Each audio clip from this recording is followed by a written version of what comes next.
What's up, everybody? I am Bradley Schneller, owner, CEO of Stacked Coaching. This is Get Stacked, a health, fitness, and nutrition podcast, trying to help everyone unlock their potential. I have with us one of our former graduated nutrition clients, Dr. Lynn Chao. We discussed earlier, I'm not going to call you doctor. Would you say the reasons? When do you want people to call you doctor? I thought that was funny. Only when I'm in the hospital or if somebody really pisses me off. All right, Lynn. So you did Stacked for a full year, right? A year and a half.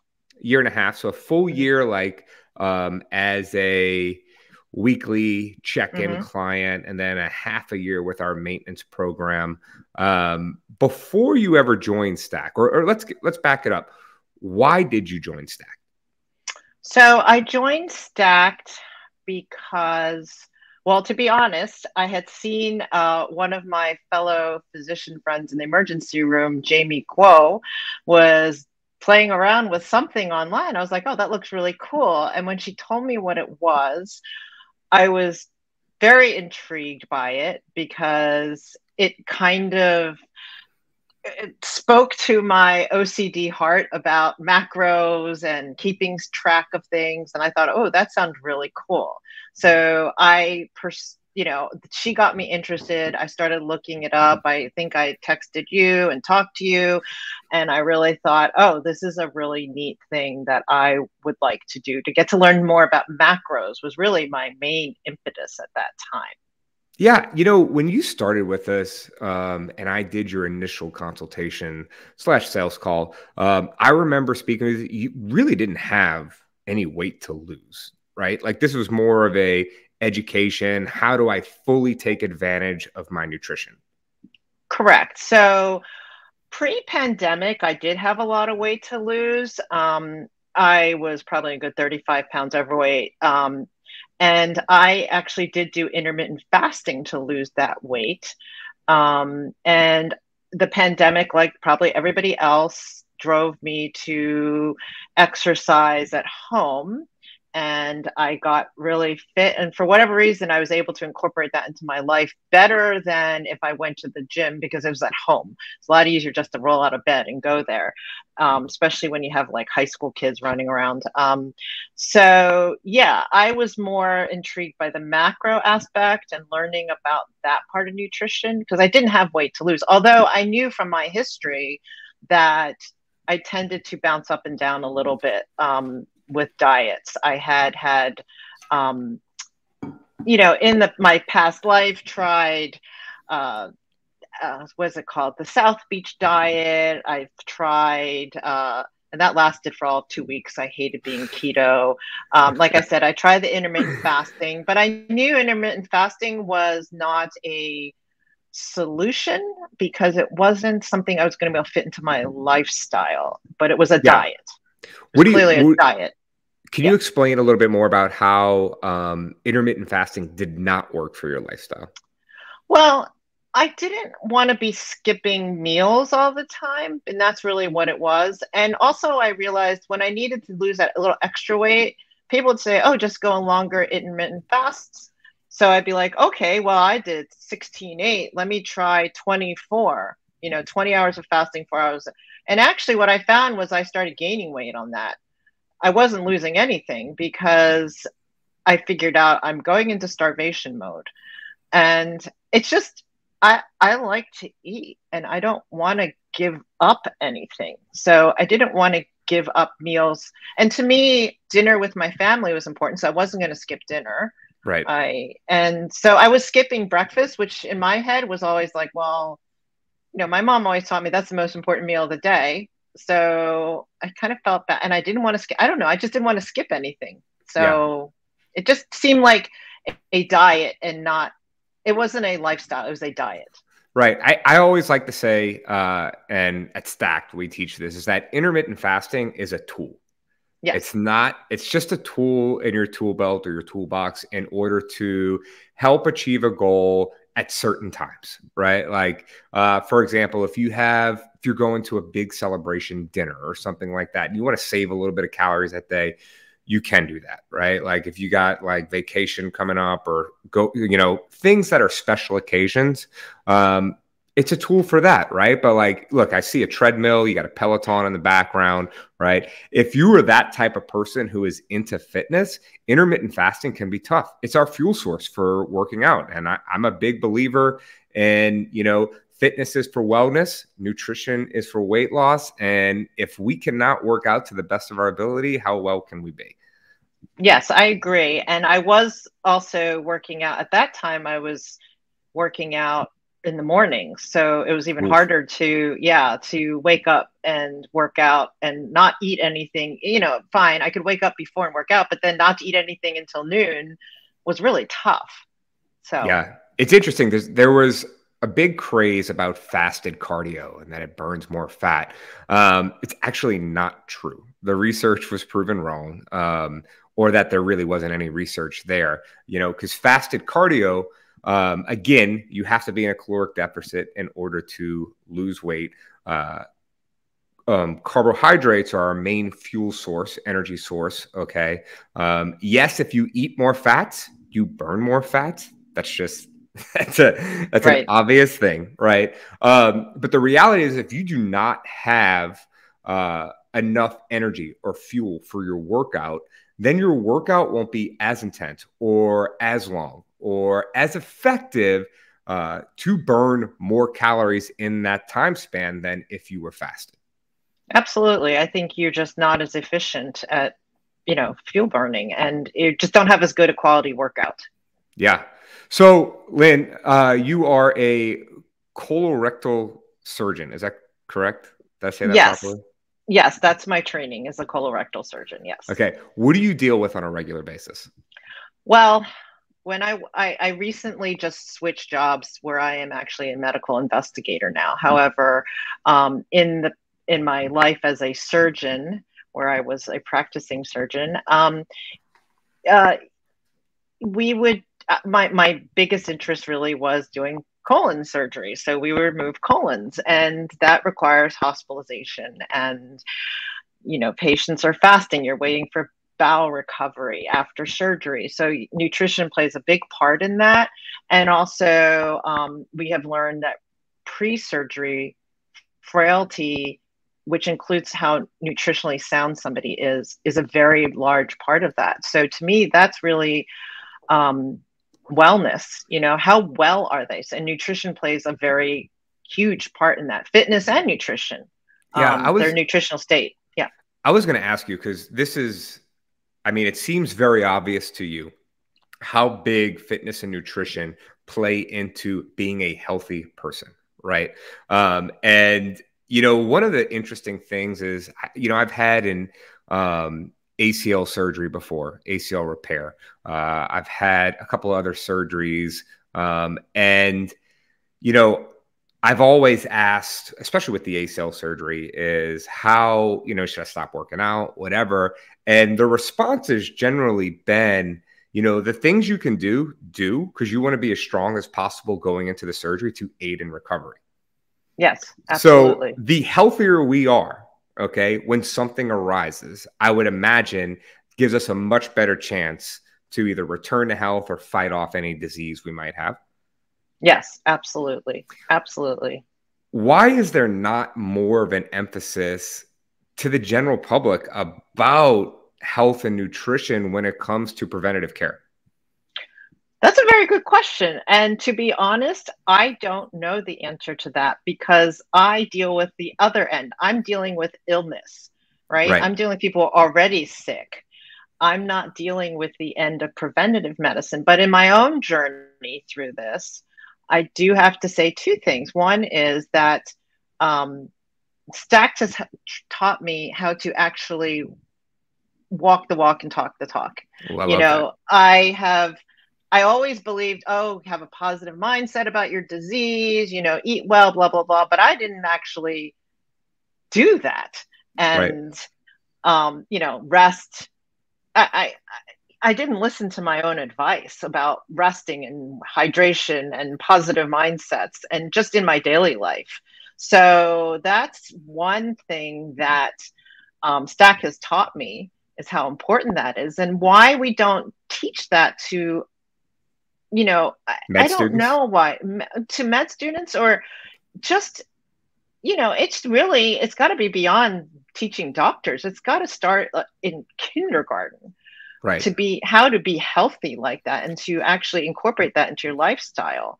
I also realized that, so I don't deal with private insurance because of my position, but as a person who has dealt with insurance as a patient, my insurance company, for instance, does not reimburse for preventative nutrition consultations, which I think is horrible. They'd rather pay out lots of money for sick people, but rather than keeping them healthy.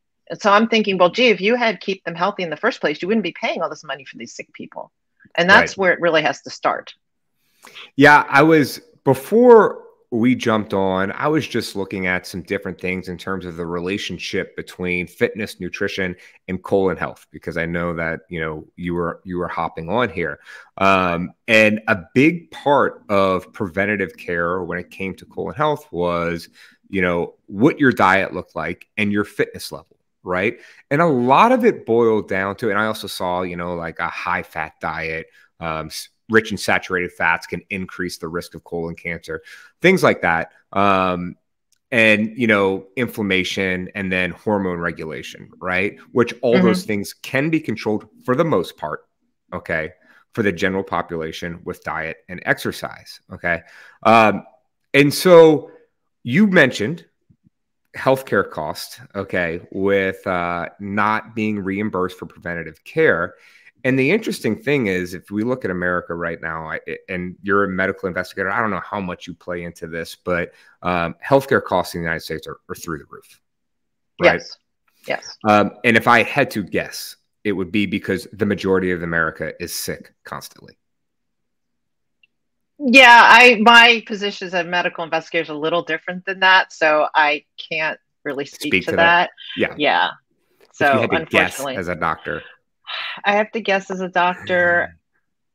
There's a lot of factors into that, but one of the things is the way I would say more what's driving access to doctors is how many doctors there are, right? And there should be more primary care doctors, more preventative care doctors, that type of thing. But those professions don't get reimbursed well. Yeah, I see our mutual friend and stack client, Jamie Kuo, advocating for that all the time on Twitter or X now. Yeah. And and she's doing a great job working in the Louisiana House right now. And that is a huge problem, right? Like, I think a lot of people fight against doctor salaries, which is kind of bizarre. I mean, the amount of schooling. And people like me as surgeons, but again, I'm in a slightly different vein because of where the setting I work in. So, but if you look at my counterparts on the outside, the people who do procedures tend to get reimbursed much higher. And I'm not saying they don't deserve it. However, intellectual professions that do not do as many procedures do not get rewarded. So, and that's kind of where we as a society have deemed our value, and we don't value the people who prevent us from getting sick. So that's the problem. Yeah, so that would be like similar to your general practitioner's office being overrun with patients. Sort of. So the general practitioners. So I'm saying is the general practitioner isn't getting, they might be overrun with patients, but they're not getting enough. They're not getting reimbursed enough for those patients. Right. So what I mean by that is, you have very little general practitioners because people are going more into procedural stuff because the reimbursement isn't there for general practitioners. So the general practitioners we do have overrun offices because there's not as many. Oh, yes, absolutely. There's just not, which in the long run cuts down on the amount of time that you see your doctor. Okay. Absolutely. The conversations you could have, and because the doctor is trying to serve so many in a day, it's get them in, diagnose, and get out, right? Yes, absolutely. And then there are also a whole a population of people that don't even have general practitioners, and they go to people like our friend Jamie Kuo. They go to the emergency room or they get sick. So then the emergency room gets overrun with sick people that shouldn't be seeing an emergency room doctor. They should be seeing a general practitioner. So yes, it's kind of a vicious circle. Which falls back on insurance companies and healthcare costs and all of that stuff, right? Yes. It's a vicious cycle. Yes, it is a vicious cycle. So, which could be helped a little bit if, like you said, from kindergarten on, we are being taught how to be fit and well. Oh, absolutely. I think that, when I was growing up, I hated gym class, to be honest. But yes, we need more gym class. We need more physical activity. We need more nutrition teaching, and it could be fun, right? It doesn't have to be, when you start in kindergarten, it should be fun. And then it just becomes part of you, how to eat like that. And then you get into the whole problem of food deserts in the cities, wherever. But yes, the education needs to be there before so that things can change. Yeah. I mean, I can't,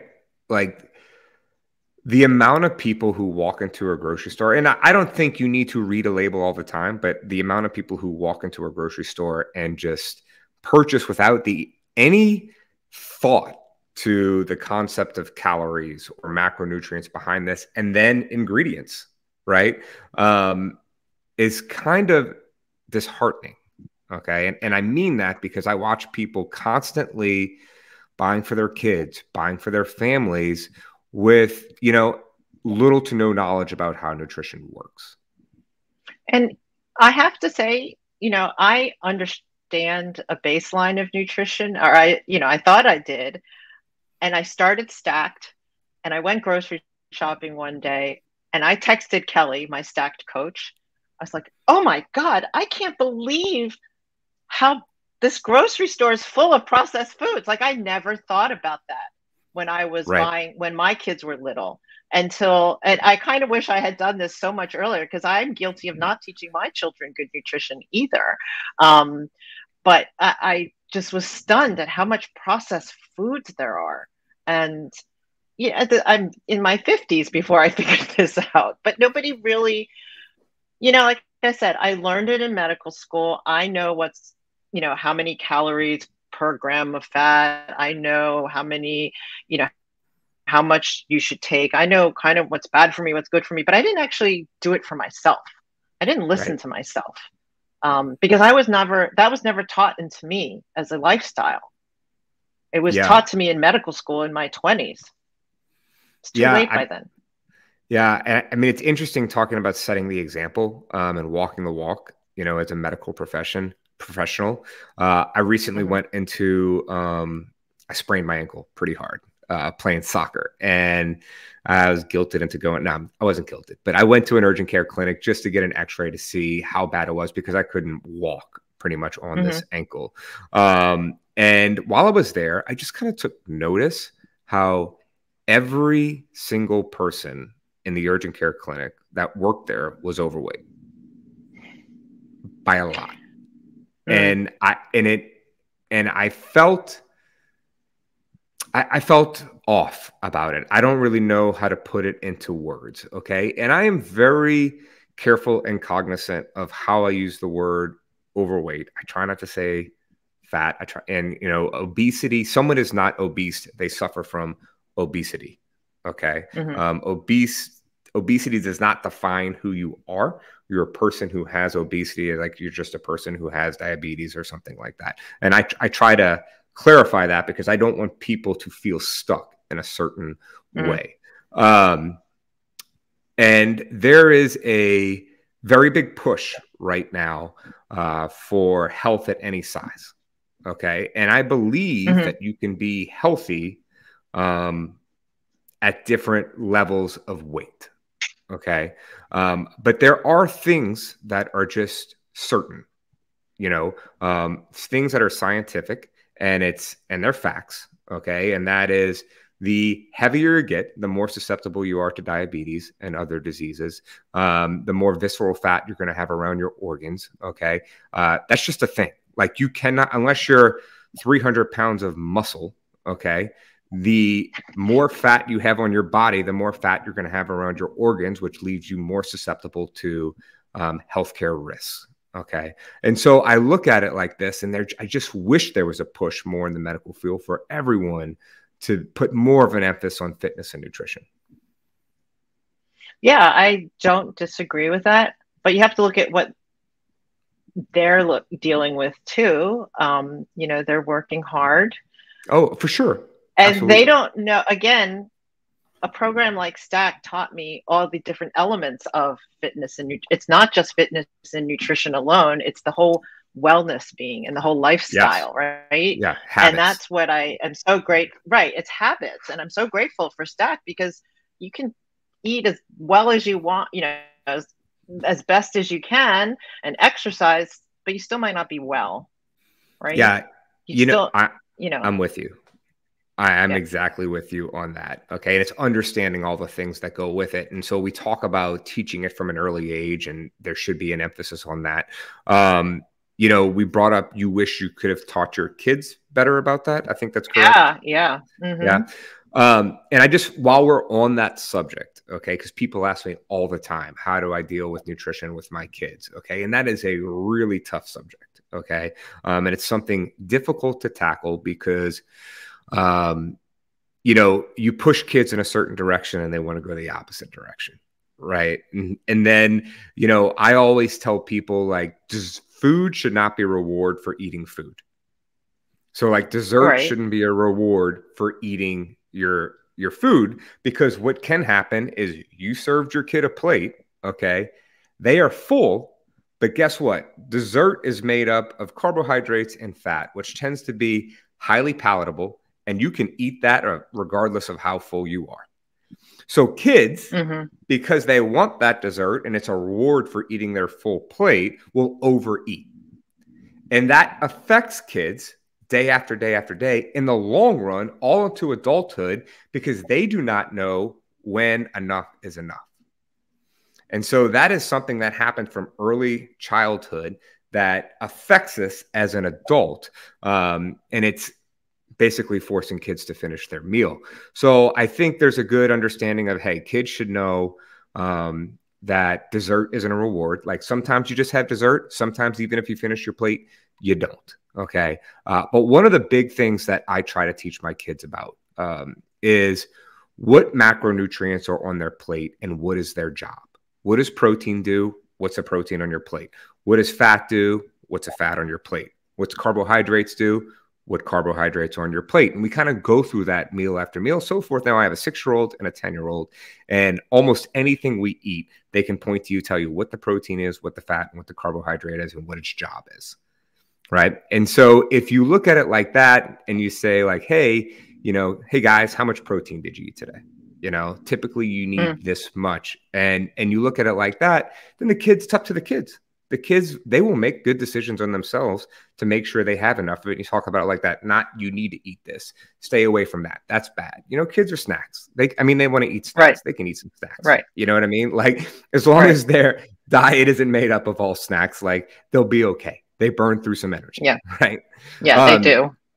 Right. But I think that's super important, as we, that is something early on that we develop as an early age. Now, Lynn, we talked about the habits, and we're talking about this as a habit right now, learning how to eat to satisfaction. What was your favorite habit you worked on?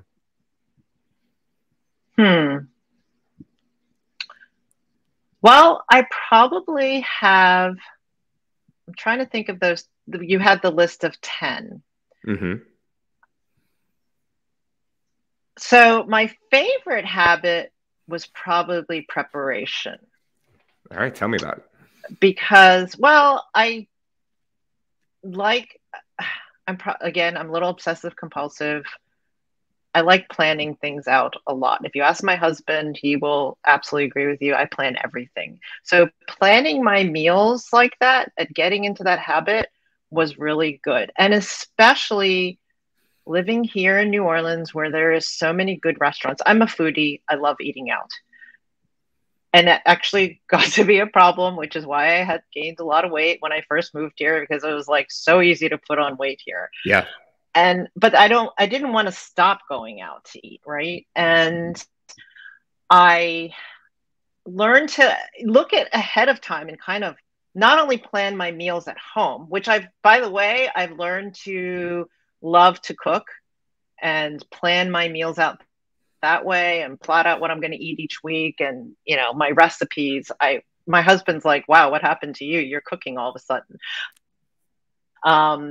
And I also love looking at the menus ahead of time now and saying, all right, I can eat, if I eat this, I can eat this. You know, like I will plot it out so that I'm not just picking everything. And that was my favorite habit probably that I learned, because it's just appeal to my organizational heart. Now, the other thing I learned on top of that was, you know, sometimes they have a daily special, which was a little bit different than what I had plotted out and was going to change my whole meal.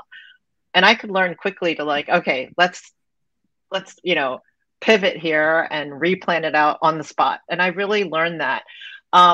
Two other things. I did like the fact that you say eat 80% full, because that's great, because here in New Orleans, again, we tend to eat ourselves silly. I mean, I would go to jazz brunch at Commander's and be in a food coma. And the other thing that I learned that it was hard was sleep. I know that sounds crazy, but I always thought, yeah, okay, everybody's got to sleep but me, right? It doesn't apply to me, but I have realized how absolutely valuable sleep is. And that was really important, a very valuable lesson for me. Yeah, I want to touch on all three of those things. Okay. First one, preparation. Yeah, preparation comes in a lot of forms, you know, and preparation doesn't necessarily mean like on a Sunday planning out or meal prepping so much that where you have like 21 different food containers and all the food in that, you know, that is a form of preparation that works well for some people. That does not work well for me. That is just not the person I am. So preparation for me comes in the form of making sure that I have the necessary groceries in my house in order to be able to eat the way I want to eat. And I'm the type of person that typically eats the same things on a daily basis, weekly basis, in terms of breakfast, lunch, and dinner. And it's not that there's variety, but hey, I'm a single dad with 2 kids.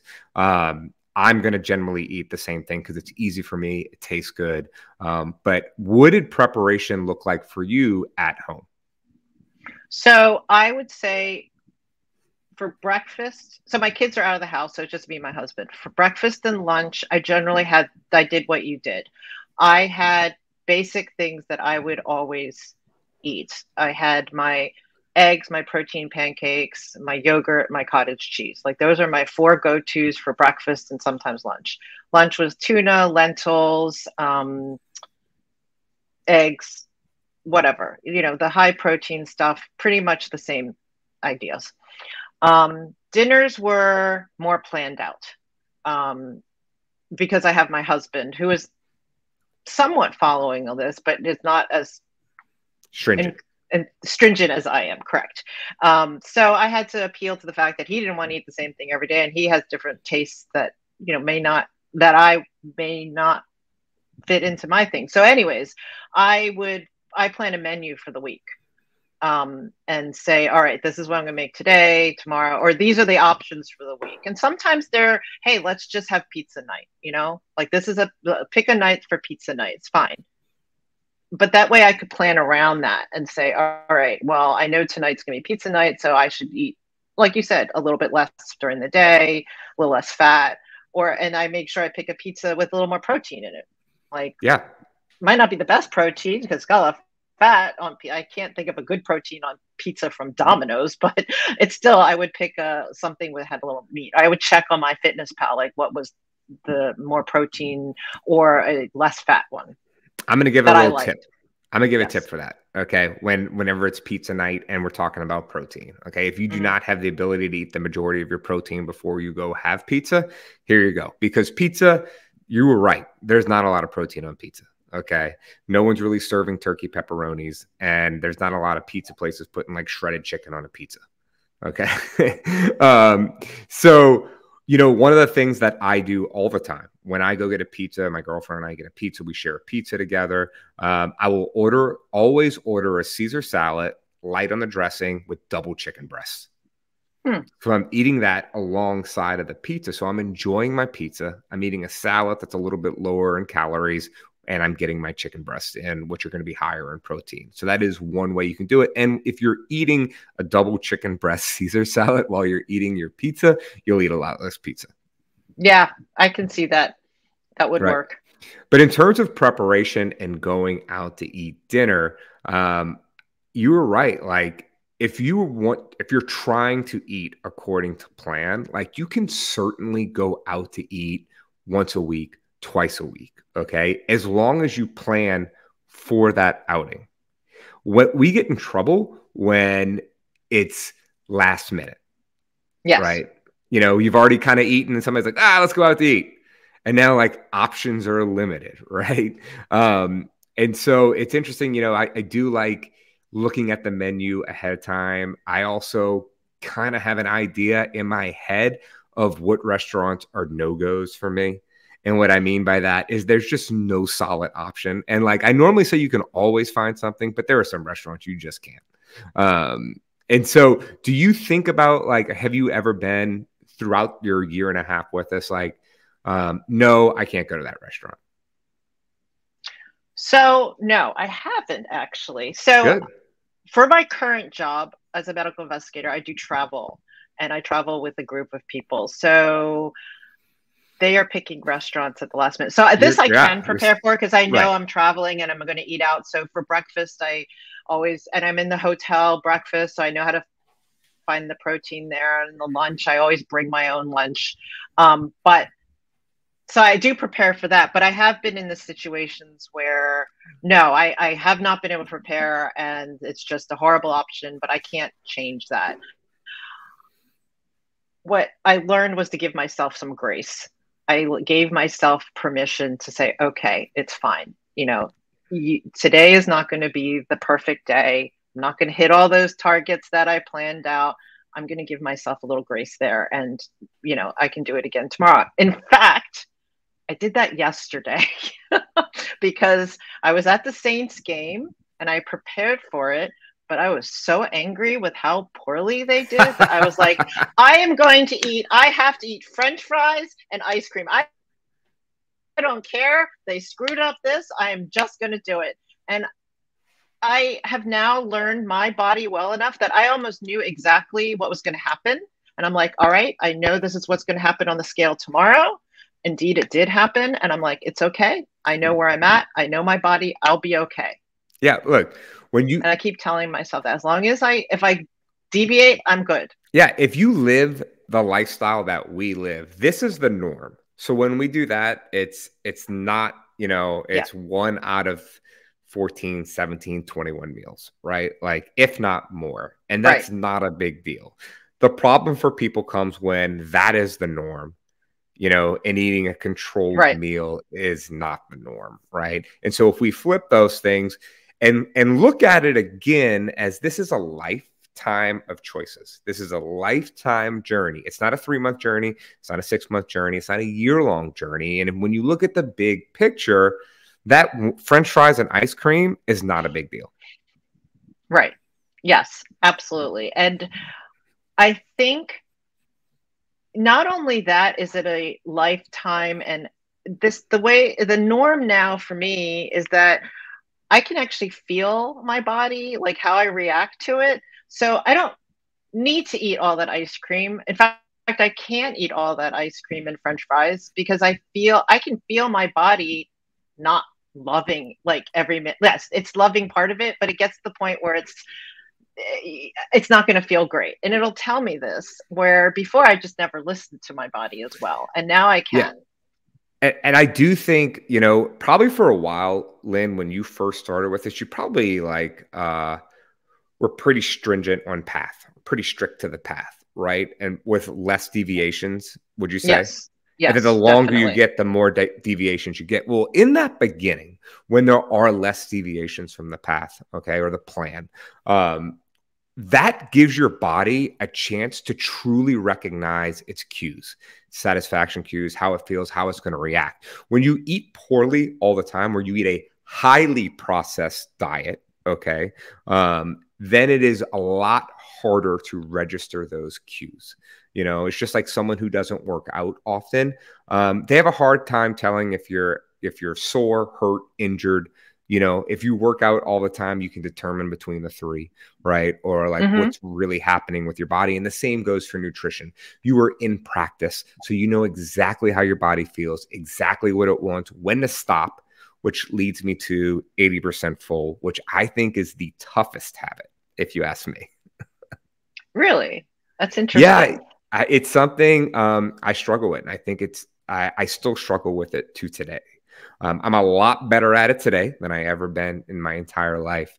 But I think it's because I ate so fast as a kid. I don't really know why. You know, I didn't have like brothers and sisters fighting for food. I do have one sister, but you know, we're just a family of four. I didn't have to fight for food. I just ate fast, and I was never really told to slow down.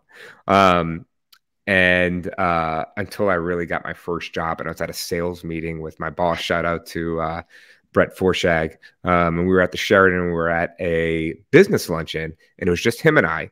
And I ate my soup so quickly that he was like, "Whoa, buddy, where are you going? Like, you cannot do that with a client, you know." And it was just kind of like, "Whoa." You know, it was really my first eye opening to that. But that is something I've struggled with my entire life. And a lot of people say they don't know what 80% full means. And I get that. How did you recognize 80% full, Lynn? Um, I didn't feel gross and disgusting. I met that point where I knew I was like, am I eating for my tongue or for my stomach? You know, am I just eating Ooh, for sport, as someone used to say, eating for sport? Am I eating for sport or am I eating to actually fill myself up? And when I got to the point where I'm like, okay, I'm good, then I knew I was 80% full, because I think that's all you really need, right? Like 100% yeah. full to me is just like, it's up to your chin and it's going to come out 100% in a full, you second. probably overate. Yeah, exactly. So that's how I knew. I just would be like, am I actually done, or am I eating? Am I done, and am I eating for sport? And if I was eating for sport, I was like, stop. Then I'm done. Yeah. Um, They say that 80% full feels like you should be able to go outside and go for a run after yes, eating. Kelly told me that. Kelly did tell me that, and Yeah. I take that to heart. I don't know if I could go for a run after eating 80% full, but I probably could jump on my Peloton. Running is a different challenge for me, but Right. But you get the feeling. I have It's to similar. say, yes, yes, yeah. I have to say the one thing that you said about eating fast, that was the hardest for me, was eating slowly and undistracted. That's if you look at my chart, it's always still trying to master that one. It's not so much the eating slowly part as the undistracted. I'm always distracted when I eat, and I'm reading something, and I have to really learn to be mindful about eating my food. Yeah. I yeah, and look, those two play a part with each other. Eating slowly helps eating the 80% full as well. If you eat super fast, you have a hard time recognizing those satisfaction cues saying stop. Yeah. I'm just going to throw this tip out to anyone listening right now. If you struggle with eating the 80% full, uh, and this is not undistracted, but you could keep a notepad with you and kind of journal how you feel throughout the meal if you're taking your time. And it will help you recognize. You don't have to do it long. You know, you can pick lunch. You don't have to do all the meals, but you can pick one meal where maybe you're not in a social setting, and you do that for a couple of weeks, and it will help you understand um, reading your body better for sure. So, Lynn, you said sleep earlier. What was your sleep like before? Well, okay, so I'm at that age where sleep is hard anyways. Um, but before, I was probably getting at most 6 hours of sleep, um, which I could function on. Right. It's pretty good. Yeah. right? It's not bad, but I know I was tired still. Like I functioned, but it wasn't optimal. And I could tell that. But for whatever Yeah. reason, I was still doing that. Yeah, I listen and read a lot from Dr. Peter Attia on sleep. And it's pretty individualized what people need. Hmm. But it's interesting. It's like you said, like 6 hours, I thought it was good, but it wasn't optimal for you. And so when you changed your sleep, how did it affect your job? So I just think it affected my job. It's hard to say since I had a job switch in the middle there. Hmm. But I do have to say how it affected my mood, Hmm. where I just felt better about myself. I just felt more alive, is the best way of putting it. I felt less stressed. I was less irritable. So I guess as a job, I was probably a less irritable boss at that time when I sleep better. You'd have to ask the people I worked for at that time, but it just, I wouldn't necessarily feel like I needed a nap every afternoon. Not that I could, but I just feel like a more alive person. I Do don't you know have how a to sleep explain it. routine? I probably do more now. I do one bad habit, which is I do read on the phone before I go to bed, which I know is Do a you have blue terrible light habit. glasses? No, I don't. And I know it's bad for me, but it never seemed to really affect me. But now I try, well, one thing, because I switched jobs, I could switch my phone off, which I never could before. Now I can switch it off or put that focus thing on. So I only like family emergencies. Um, and I'm going to bed earlier, which I always felt was kind of crazy, but no, I'm going to bed earlier now. And I'm like, all right, I'm just going to embrace that. I'm usually in bed I was going to sleep like 11:30 midnight and waking up Oof. yeah, waking up sometimes at 4:30 in the morning to work out. Now I'm just like, that's stupid. I'm going to bed when I need to go to bed, which was more like 10 o'clock. Now I'm in bed, probably asleep by 10:30, play with the dogs a little bit before I sleep, Yeah. which is very relaxing, by the way. Dogs are amazing. And that's my sleep routine. And I have a weighted blanket, which is very Ah, helpful. I do Love know a it. lot of people that like a weighted blanket. Yeah. Love a weighted blanket. For me, it needs to be an igloo. Like it needs to be 66 degrees in my bedroom. Oh, yeah, I can 66 imagine. exact. Yeah. All right. So I have a question for you, and we'll wrap it up here in a little bit. But I just find this super interesting. I like to ask every doctor I ever run into, um, commonalities you see as a doctor that impact people's health that is easily fixable. What would you say would be, something that's very obvious that you see in most people that could be fixed easily? Easily? Wow. Or not, like doesn't require 12 rounds of medicine and stuff like that, like something that someone could fix on their own. Hmm. And I see in everyone. Well, not in everyone, but it's common. Well, I don't know how common this is or how relevant this is to this, but smoking, a Yeah, lot of people smoke, and I realize it's difficult to stop. Um, and but that's one. would Probably you more pertinent. categorize vaping in Yes. there? Oh, absolutely. So Yeah. vaping would go hand in hand Yeah. with the smoking. Okay. Yeah. Yeah. I did There's see that just Louisiana just nothing. they're trying to put a ban on vaping, correct? Oh, I don't know. Yeah, Maybe I didn't I see think I that. saw that. So interesting, and I don't know, how does vaping affect your health like smoking does? Well, I think vaping right now, there's not that much literature on it, but it has been shown to affect your lungs for sure. It tends to be in the younger people and it hasn't been around as long, so we haven't seen long-term effects, but I cannot imagine that anything you put into your body like that will be good for you. There's no positive things that are come out of that, right? There's only negative things. And I have to say, the other thing is probably alcohol. We can all cut back a little bit on how much we drink. I'm with you. Look, I enjoy drinking alcohol, but I definitely limit it as much as possible. Yeah, I think that's something. If you're going to talk about easy things to do, now I realize alcoholism is a disease. That's a different thing. Yeah, that's a different thing than we're talking about. But all of us, we don't need 2 cocktails at dinner. We can drink 1, right? Especially on a daily basis. That's an easy, yes, especially on a daily basis. I've actually stopped drinking altogether just because, frankly, I'd rather eat my calories than drink my calories. So how has that changed your life? How has that changed my life? Well, it's helped keep the weight off for sure. I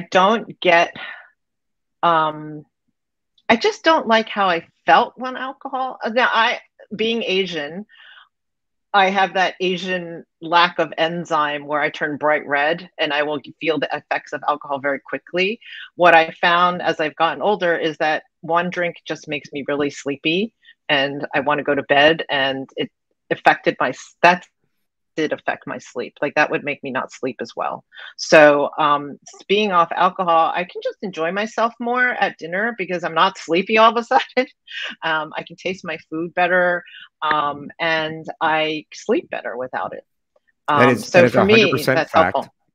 Most people think that alcohol assists with the sleeping. It does not. It helps put you to sleep, but it does not put you into REM. It keeps you out. So you don't get deep sleep. Yeah. Sound, restful sleep when you are on alcohol. It makes your heart change rates the entire night. And yeah, so it's bad for that. I do question about the smoking. Okay. And I don't know the answer to this. I'm going to ask you if you know the answer. You might not know the answer. But is there a difference between, with your lungs, inhaling marijuana versus inhaling tobacco through a cigarette? So recently, they have there was a study recently published where it's a radiology study where they looked at lungs of people who inhaled marijuana smoke. And they did show that it actually had some pretty damaging effects to the lungs, and pretty quickly from what I gather. Now, is there correlation clinically with that? I don't think that study looked into that, but they definitely showed changes in the lungs. So again, I can't imagine it's good for you to smoke that. Well, there you have it, folks. Eat your drugs. Don't smoke them. That's right. Eat your drugs. I mean, I don't want to knock marijuana completely. In fact, there's a lot of benefits to it, correct? Yes, I'm such a nerd. I've actually never smoked or eaten pot in any. Yes, I know. We'll come over to my house. I'm a nerd. And now, well, I'm a federal employee, so we are not allowed to have that, and they test us. So I cannot even try that. However, the problem with that is that in the federal system, it is also not medicinally available, which I think is very unfortunate because there are definite advantages for medicinal marijuana with pain control and actually appetite stimulants for certain patients that need it. So that's my plug out there for any of you lawmakers who might consider making it a federally available thing to at least medicinally. But yeah, there's definitely, I don't see it as, I just don't believe, if you don't want to put preservatives in your body, why are you putting marijuana in your body? It's, for fun. Yeah. Okay. It's just like drinking. So yeah. The damage is in the dosage, right? Just like food. Yeah. Yes. Right. And just alcohol, like food. Absolutely. And marijuana. It's all in the dosage. Yeah. So, all right. My final question to you, Lynn, we'll wrap it up on this. Okay. You are a highly accomplished doctor. You spent the 1.5 years with us. Fitness and nutrition have been part of your life for quite a while, especially fitness. Okay. How would you say people can get stacked and unlock their potential? What's one piece of advice for them? Join Stacked. Oh, I didn't see that coming. Honestly, I didn't see that coming. I mean, it was just to have somebody help me who, again, knows nutrition in the sense that I know what these macros are supposed to do. It was just, it was life altering to have somebody take that, all the things that I knew, and say, you have to practice this and make it your habit. And I don't know how to tell anybody how to do that other than go through your program or a similar program. I mean, there's must be other nutrition. There's a lot of obviously, programs. Yes. there's a lot of programs like that. And, you know, it's just, but if you're going to do one thing, you know, just start looking at whole food, I guess, would be the easiest. Like, go down the peripherals of the grocery aisle and try to skip the middles of the grocery aisles. I mean, that was just so mind-boggling to me when I looked, and I was like, oh my God, you can't avoid these processed foods. Like, you could, grocery stores would be 1/5 the size if you took all the processed foods out. Yeah. And again, I'm going to throw this out there. The big thing about processed foods people don't realize is they are designed to make you eat more. Oh, absolutely. The way they are constructed. I recently read a study about the food industry taking notes from the tobacco industry on how to make their foods more addictive. Oh, great.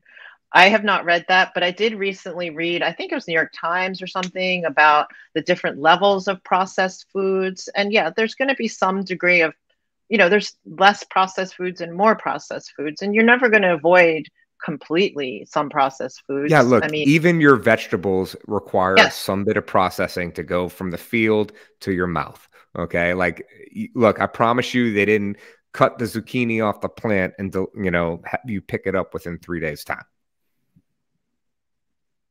Right, exactly. So, you know, and listen, I like a good tomato sandwich with mayonnaise and white bread like anybody else, and that's fine. But, you know, I would say just start walking down the sides of the aisles a lot more in the grocery store, because I was just stunned at that. And I am going to, you know, getting my fruits and vegetables more often. I go more frequent, smaller trips to the grocery store so that I have fresh fruits and vegetables, and I make that a priority. And that's maybe the easiest thing to do, is just, and I think they do this in Europe. They actually go every day. Yeah, I like buying less daily, and that's going more often. Right? Yes. Yeah. Yes. Yeah. If you have the ability to, and you know, you can make it fun. If you got little kids, you can go to the grocery store and you can talk about nutrition while you're at the grocery store. Have your kids involved. Have them pick out a fruit or vegetable that they might want to eat. Empower them to take control of their nutrition, and it'll go a long way. So, Lynn, I think that's great advice. I appreciate this. I had a fun time chatting with you. Kelly told me nothing but the best about you. Jamie told me the best about you. You're an amazing client. And thanks for being on the show. I appreciate it. Thanks for having me. This was so much fun. Thank you so much for everything you've done. I appreciate it. Have a great day. And let's You too. Bye-bye. All right. Bye.